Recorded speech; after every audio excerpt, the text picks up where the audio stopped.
दोस्तों, जैसा कि सीबीएसई के क्लास 10th वाले बच्चों का दूसरा मेन सब्जेक्ट का एग्जाम यानी कि साइंस का पेपर कल यानी कि 2 दिसंबर को है। और एक बहुत ही ज़्यादा इम्पोर्टेंट सेक्शन जो सीबीएसई ने सोशल साइंस के पेपर में भर भर कर पूछा था वो क्या था?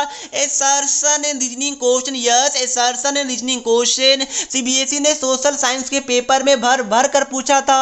तो उसी चीज़ को ध्यान में रखते हुए, क्योंकि बच्चे कन्फ्यूज हो गए थे, बच्चों ने उतने अच्छे तरीके से एसर्शन एंड रीजनिंग क्वेश्चन का प्रैक्टिस नहीं किया था, इसलिए बच्चों का गलत हो गया बहुत सारे एसर्शन एंड रीजनिंग वाले क्वेश्चन। तो उसी चीज को ध्यान में रखते हुए आज मैं क्लास 10 साइंस का कल वाले एग्जाम के लिए most expected most important assertion and reasoning based question लेकर आ चुका हूं। तो बिना टाइम वेस्ट किए मैं बताता हूं कि एसर्शन एंड रीजनिंग होता क्या है, कैसे आपको ये वाले क्वेश्चन को टैकल करना है। तो क्या आप लोग रेडी है? जो हाई है फटाफट वीडियो को लाइक कर दीजिए, चैनल को सब्सक्राइब कर दीजिए। उसके बाद हम लोग चलते हैं ये वाले क्वेश्चन की तरफ। आई होप आपने कर दिया होगा। तो सबसे पहले देखिए एसर्शन एंड रीजन होता क्या है। तो सबसे पहले एसर्शन एंड रीजन दो स्टेटमेंट होता है, ये आपको ध्यान में रखना। That's it. एसर्शन एक स्टेटमेंट होता है, रीजन एक स्टेटमेंट होता है, ये आपको ध्यान में रखना है। प्यारे बच्चों यहाँ पर देखिए, यहाँ से शुरू है, ये ऊपर वाला ना इसको इग्नोर कीजिएगा, ये गलती से मिसप्रिंट हो गया, ये आप लोग ध्यान रखिएगा। तो सबसे पहले देखिए एसर्शन देख पा रहे एक स्टेटमेंट है, रीजन देख पा रहे हैं एक स्टेटमेंट है, ठीक है ना प्यारे बच्चों। अब ऑप्शन देखिए, ऑप्शन क्या होता है? पहला वाला जो ऑप्शन रहता है वो ये है कि ए यानी कि एसर्शन, आर यानी कि रीजन। तो क्या है? Both assertion and reason are true and R is the correct explanation of assertion. बच्चे यहीं पर फंसते हैं। देखिए दोनों सही है, अगर ये आपने पता कर लिया तो उसके बाद आपको ये पता करना पड़ता है कि जो नीचे वाला रीजन है वो क्या आपका एसर्शन का एक्सप्लेनेशन है। तो इसको टेकल कैसे कीजिएगा? सिंपल सा रूल क्या बोलता है कि जो एसर्शन है ना उसको आप लोग क्वेश्चन मानिए, और जो रीजन है वो देखिए कि क्या वो वाले क्वेश्चन का आंसर नीचे दिया हुआ है। अगर आंसर होगा तो यानी यस हमारा reason correct explanation of assertion होगा, अगर नहीं होगा आंसर देन हमारा क्या हो जाएगा? Option B, R is not the correct explanation of assertion. क्या बात क्लियर है? ये सर जी बात क्लियर है। ऑप्शन सी और ऑप्शन डी में तो बच्चे को डाउट होता नहीं है। सी में क्या बोलता है? ऊपर वाला सही है, नीचे वाला गलत है। डी में क्या बोलता है? ऊपर वाला आपका गलत है, नीचे वाला सही है, यानी कि एसर्शन गलत है, रीजन सही है। तो ये चार ऑप्शन रहता है, उसमें आपको टिक मारना पड़ता है कि कौन सा आपका करेक्ट है, कौन सा गलत है। अगर दोनों सही है तो क्या नीचे वाला ऊपर वाले का करेक्ट एक्सप्लेनेशन है या फिर नहीं है। तो बिना टाइम वेस्ट किए हम लोग सीधा चलते हैं पहला क्वेश्चन जो केमिकल रिएक्शन एंड इक्वेशन वाले चैप्टर से उठाया गया है। इसमें क्या बोला गया एसर्शन में कि CO, देखिए ध्यान रखिएगा, एसर्शन में क्या बोला गया है? CO प्लस 2H2 ये आपका हीटिंग करने में CH3OH यानी क्या हो गया बताइए? मिथानॉल। मिथानॉल। तो क्या ये सही है रिएक्शन? यस, ये रिएक्शन सही है। CO प्लस H2 को अगर हम लोग रिएक्ट करवाते हैं तो CH3OH बनता है, ये आपको पता होना चाहिए, मिथानॉल बनता है। ये हमारा बिल्कुल करेक्ट है। तो क्या हो जाएगा? एसर्शन तो भाई बिल्कुल करेक्ट है। रीजन देखिए, it is the combination reaction because CO combines with H2 to form CH3OH, that is two substance combined to form a single compound। Yes, ये हमारा सही है। जो ऊपर वाला रिएक्शन देख पा रहे हैं ये आपका क्या है? एक कॉम्बिनेशन रिएक्शन है। क्यों कॉम्बिनेशन रिएक्शन है? क्योंकि मैंने बताया था अगर X प्लस Y मिलकर अगर Z बन रहा है तो इसको हम लोग क्या बोलते हैं? कॉम्बिनेशन रिएक्शन बोलते हैं। और यहाँ पर क्या हो रहा है कि हमारा ये वाला क्या हो रहा है कि H2 और हमारा CO मिलकर CH3OH बना रहा है। बट क्या ये वाला हमारा का रीजन हमारा सही है? एसर्शन सही है, बट क्या रीजन हमारा करेक्ट एक्सप्लेनेशन ऑफ एसर्शन है? बताइए क्या होगा? तो प्यारे बच्चों देखिए थोड़ा सा कंफ्यूजिंग है आंसर। अगर सीबीएसई की बात करूं तो सीबीएसई ऐसा वाले केस में ना क्या बोलेगा? Reason is the correct explanation of assertion. ऐसा क्यों बोलेगा? क्योंकि देखिए आप लोग थोड़ा सा ध्यान से देखिएगा, नीचे क्या बोल रहा है कि CO प्लस H2 कंबाइन होकर CH3OH बन रहा है, और ये कॉम्बिनेशन रिएक्शन है। क्यों कॉम्बिनेशन रिएक्शन है? क्योंकि दो सबस्टांस मिलकर सिंगल सबस्टांस बना रहा है। तो एक तरीके से reason is the correct explanation of assertion है, ऐसा मान सकते हैं। तो हमारा क्या हो जाएगा? ऑप्शन नंबर ए करेक्ट हो जाएगा। प्यारे बच्चों इसमें बहुत इफ एंड बट होता है, सर बी क्यों नहीं हो सकता था? हो सकता था, बट हम लोग ज्यादा अप्रोप्रिएट ऑप्शन के साथ जाएंगे जो कि ऑप्शन नंबर ए होगा। I hope it makes sense and I hope it's clear, ठीक है ना प्यारे बच्चों। नेक्स्ट क्वेश्चन है the reaction MnO2 plus 4HCl gives MnCl2 plus plus water plus Cl2 is an example of redox reaction. आपको देखना है कि क्या ये रेडॉक्स रिएक्शन का एग्जांपल है, यानी कि ऑक्सीडेशन भी हो रहा है, रिडक्शन भी हो रहा है। तो चेक कीजिए, MnO2 हमारा MnCl2 में कन्वर्ट हो रहा है, यानी कि रिमूवल ऑफ ऑक्सीजन, जो कि रिडक्शन होता है। अब देखिए HCl हमारा H2O में कन्वर्ट हो रहा है, यानी एडिशन ऑफ ऑक्सीजन, क्योंकि ऑक्सीजन का ऐड हो रहा है, तो यहाँ पर क्या हो रहा है, ऑक्सीडेशन हो रहा है। तो यस, यहाँ पर रिडक्शन भी हो रहा है, यहाँ पर ऑक्सीडेशन भी हो रहा है, यानी कि यस ये हमारा रेडॉक्स रिएक्शन का एक एग्जाम्पल है। रीजन देखिए, रीजन में क्या बोल रहा है कि in this reaction HCl is reduce to Cl2। क्या HCl Cl2 में रेड्यूस हुआ था? नहीं नहीं, ये तो गलत है। Where is MnO2 is oxidise to MnCl2। क्या MnO2 ऑक्सीडाइज हुआ है MnCl2 में? नहीं, रेड्यूस हुआ है, क्योंकि रिमूवल ऑफ ऑक्सीजन हुआ है। यानी क्या हो गया, असर्शन तो हमारा सही है, बट रीजन क्या गलत है। 2020 का CBSE का डायरेक्ट क्वेश्चन है, यानी क्या हो जाएगा, ऑप्शन नंबर सी हो जाएगा। सी कहाँ गया, सी देखिए, A is true and R is false. Yes, option number C हमारा क्या हो जाएगा, करेक्ट हो जाएगा। तो आइए दोस्तों, आपको ये वाला समझ में आया होगा। नेक्स्ट वाला क्वेश्चन ध्यान रखिएगा, थर्ड वाला क्वेश्चन, Zn प्लस CuSO4, ये हमारा ZnSO4 प्लस Cu दे रहा है। क्या बोल रहा है, Zn is reductant but itself get oxidise. अब मैं बता दूं कि रिडक्टेंट क्या होता है, तो सिंपल है, जो रेड्यूसिंग एजेंट होता है उसको रिडक्टेंट बोलते हैं, जो क्या होता है, ऑक्सीडाइजिंग एजेंट होता है उसको ऑक्सीडेंट बोलते हैं। ये बात को ध्यान में रखिएगा।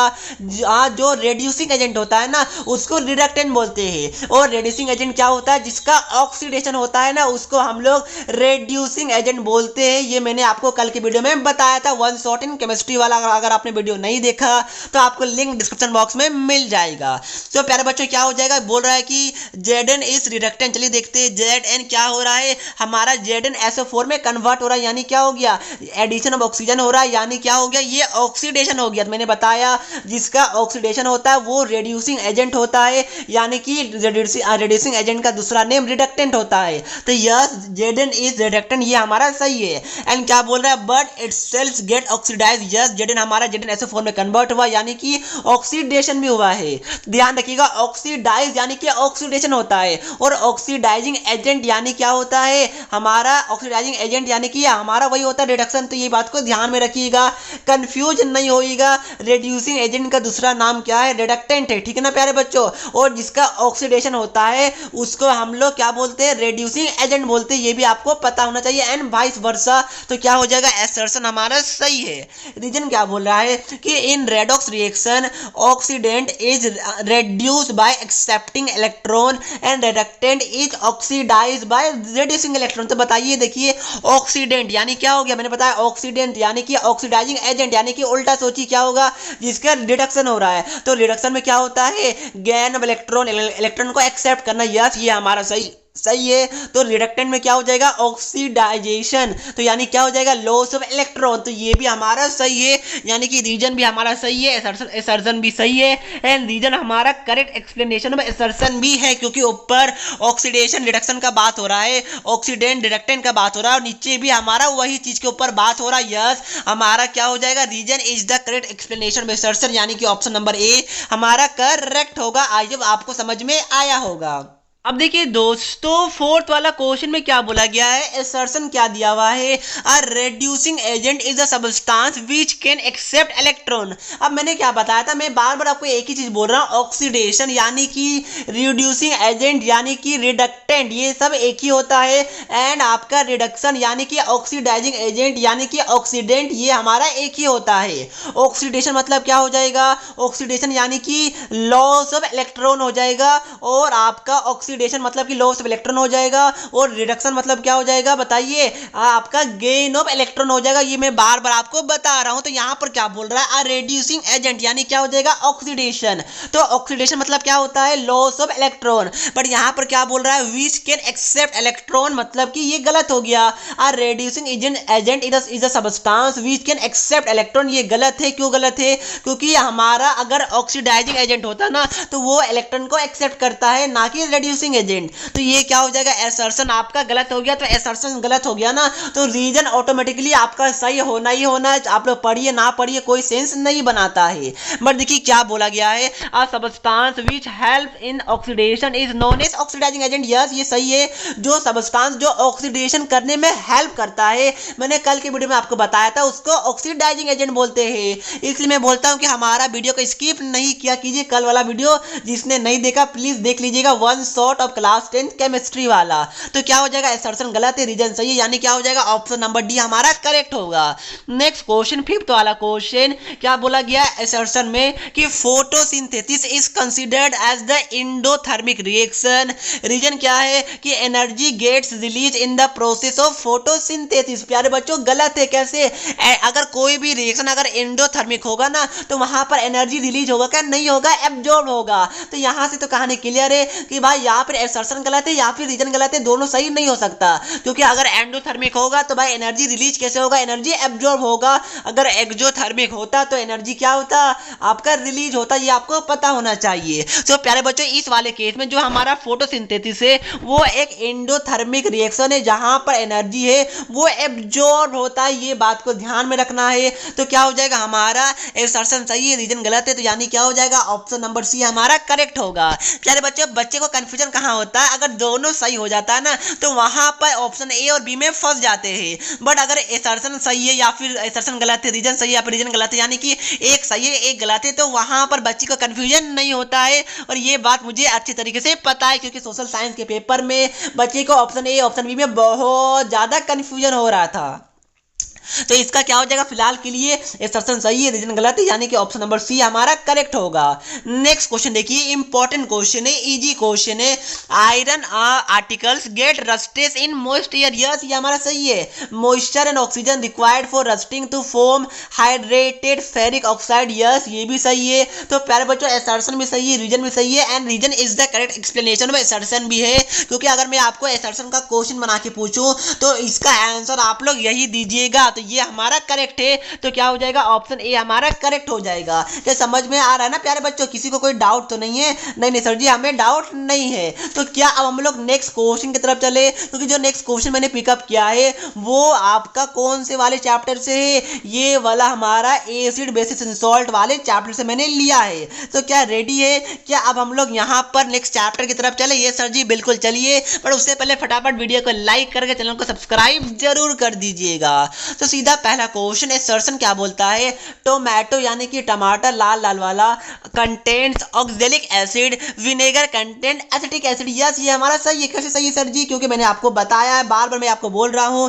क्या बोल रहा हूँ बताइए, मैंने आपको लास्ट वीडियो में बताया था कि टोमेटो के अंदर ऑक्जेलिक एसिड होता है। यस होता है। विनेगर के अंदर एसिटिक एसिड होता है। टेमरीन के अंदर क्या होता है, टर्टरिक एसिड होता है। प्लीज आप ध्यान में रखिएगा, ये इंपॉर्टेंट है। ये कल भी मैंने 2 क्वेश्चन करवाया था, आज भी करवा रहा हूँ, क्योंकि इससे एग्जाम में आपके क्वेश्चन पूछे जाएंगे। तो क्या हो जाएगा भाई, ये एसर्शन भी सही है, रीजन भी सही है, बट दोनों में आपस में कोई कनेक्शन है क्या? नहीं है। टोमेटो में भाई ऑक्जेलिक एसिड है तो उससे टेमरीन में टर्टरिक एसिड है, उससे क्या लॉजिक? तो दोनों आपस में सही तो है बट इंडिपेंडेंट स्टेटमेंट है। ऊपर वाले क्वेश्चन का आंसर नीचे वाला नहीं है, यानी क्या हो जाएगा, दोनों तो सही है but reason is the not correct explanation of assertion, यानी हो जाएगा option number B. Yes option number B correct होगा। नेक्स्ट वाला क्वेश्चन इंपॉर्टेंट क्वेश्चन है, इजी क्वेश्चन है। इसमें देखिए क्या बोला जा रहा है कि pH is equal to 11 is strongly basic. अगर pH 11 होगा तो क्या स्ट्रांगली बेसिक होगा? यस ऑब्वियस ही बात, मैंने बताया था, बताया नहीं था, आपको पता होना चाहिए कि pH अगर 1 से लेकर 14 तक आप लोग जाते हैं ना, तो जैसे जैसे आप लोग 14 तक जाएंगे वैसे बेसिक कैरेक्टर इंक्रीज होता है, ठीक है ना प्यारे बच्चों, और वैसे ही एसिडिक कैरेक्टर आपका क्या होता है, डिक्रीज होता है। 7 आपका न्यूट्रल माना जाता है, 7 से कम नीचे एसिडिक माना जाता है, 7 से ऊपर बेसिक माना जाता है, 1 2 रहेगा या फिर 3 भी रहेगा तो वो स्ट्रांगली एसिडिक कहलाएगा। ये बात को ध्यान में रखिएगा। तो क्या बोल रहा है, pH 11 is strongly basic. Yes ये सही है। pH 7 is neutral. यस ये भी सही है। उसके बाद रीजन क्या बोल रहा है, pH 5 is equal to weak acid. Yes ये सही है। pH 5 रहेगा ना तो ये एसिड तो है बट वीक एसिड है। pH 2 is strong acid. Yes ये भी हमारा सही है, मैंने बताया 1 2 3 रहेगा तो स्ट्रांग एसिड के अंदर आता है। तो प्यारे बच्चों क्या होगा, एसर्शन भी सही है, रीजन भी सही है, बट वापस से रीजन और असर्शन में कोई कनेक्शन है नहीं, दोनों आपस में इंडिपेंडेंट स्टेटमेंट है। Reason is not the correct explanation of assertion, यानी क्या हो जाएगा, वापस से ऑप्शन नंबर बी हो जाएगा। तो समझ में आ रहा है ना दोस्तों, किसी को कोई डाउट तो नहीं है? नहीं सर जी, हमें समझ में आ रहा है, वेरी गुड। तो क्या अब हम लोग नेक्स्ट क्वेश्चन की तरफ चले? यस सर जी, बिल्कुल चलिए। तो ये क्या हमारा नेक्स्ट क्वेश्चन? यस सर जी, यही है हमारा नेक्स्ट क्वेश्चन। इसमें क्या बोल रहा है कि pH of HCl solution in our stomach is about two, yes ये वाला हमारा क्या है, सही है। ये आपको ध्यान में रखना है कि जो पीएच होता है ना हमारे स्टमक में, वो हमारा 2 होता है, स्ट्रांगली एसिडिक होता है। उसके बाद रीजन क्या बोल रहा है, HCl in our stomach help in digestion, yes ये भी सही है। HCl हमारा स्टमक में डाइजेशन के लिए हेल्प करता है। तो वापस से असर्शन रीजन दोनों करेक्ट तो है, बट क्या reason is the correct explanation of assertion है? बताइए जल्दी जल्दी। नहीं है, क्यों? क्योंकि देखिए ऊपर में पीएच को लेकर बात हो रहा है, नीचे पीएच को लेकर कोई बात ही नहीं हो रहा है। तो यानी क्या हो जाएगा, यानी असर्शन तो सही है, रीजन भी तो सही है, but reason is not the correct explanation of assertion है, यानी वापस से ऑप्शन नंबर बी हो जाएगा। आई होप दोस्तों आपको समझ में आ रहा होगा और मजा भी आ रहा होगा। तो क्या अब हम लोग नेक्स्ट क्वेश्चन की तरफ चले? ये सर जी बिल्कुल चलिए, और ये हमारा लास्ट क्वेश्चन है। उसके बाद मैं आपको एक होमवर्क क्वेश्चन दूंगा। तो इसमें क्या बोला जा रहा है कि H2CO3 is a strong acid, क्या सही है गलत है? कैसे बताइए? H2CO3 क्या एक स्ट्रॉन्ग एसिड है? जल्दी बताइए मुझे, जल्दी जल्दी जल्दी। नहीं सर जी, H2CO3 यानी कि कार्बोनिक एसिड, यस ये आपका एक वीक एसिड के अंदर आता है। अगर सल्फ्यूरिक एसिड रहता है H2SO4, यस वो एक स्ट्रॉन्ग एसिड है, बट H2CO3 ये एक वीक एसिड है, यानी क्या हो जाएगा, असर्शन हमारा गलत हो गया। तो आग बन करके रीजन है वो हमारा सही होगा। तो यानी क्या हो जाएगा, option number D, assertion is correct and reason is wrong. आप लोग देख लीजिए ना, ABCD वाला कहाँ चला गया। देखिए डी वाला ए इज फॉल्स, अगर आपको एक भी फॉल्स दिखा ना तो ऑटोमेटिकली दूसरा ट्रू होगा, क्योंकि दोनों फॉल्स कभी भी नहीं हो सकता, ये बात को ध्यान में रखिएगा। तो क्या हो जाएगा, ऑप्शन डी हमारा करेक्ट हो जाएगा। तो प्यारे बच्चों, ये अराउंड 10 क्वेश्चन था जो मैंने आपको प्रैक्टिस करवा दिया। आई होप ये 10 असर्शन एंड रीजनिंग वाले क्वेश्चन आपको अच्छे तरीके से समझ में आए होंगे। क्या समझ में आए ना? ये सर जी बिल्कुल आए। तो अब देखिए एक होमवर्क क्वेश्चन आपके लिए। होमवर्क क्वेश्चन क्या है, आप लोग खुद से रीड कीजिए, और मैं रीड नहीं कर रहा, आप लोग खुद से रीड कीजिए, क्योंकि एग्जाम में आपके लिए कोई रीड थोड़ी करेगा। तो खुद से रीड कीजिए, ऑप्शन ABCD में से क्या होगा वो आप लोग मुझे कमेंट कर बता दीजिएगा। और प्यारे बच्चों, इसी के साथ साथ अगर आपने वीडियो हमारा यहाँ तक देखा तो थैंक यू सो मच यहाँ तक देखने के लिए। अगर आपको वीडियो अच्छा लगा तो डेफिनेटली चैनल को सब्सक्राइब कर सकते हैं, और नोटिफिकेशन बेल को ऑन जरूर कर दीजिएगा, क्योंकि नेक्स्ट वीडियो हमारा बायोलॉजी एंड फिजिक्स के ऊपर आने वाला है, मोस्ट एक्सपेक्टेड क्वेश्चन वाला। तो डेफिनेटली उसका आप लोग वेट कीजिएगा ना। ये सर जी हम लोग बिल्कुल करेंगे। और वीडियो को लाइक करके दोस्तों के साथ भी शेयर जरूर कीजिएगा। इस वाले PDF को मैंने डिस्क्रिप्शन बॉक्स में डाल दिया है, तो वहां से जाकर डाउनलोड कर सकते हैं। तो मिलते हैं नेक्स्ट वीडियो में, तब तक के लिए पढ़ते रहिए। जय हिंद, जय भारत।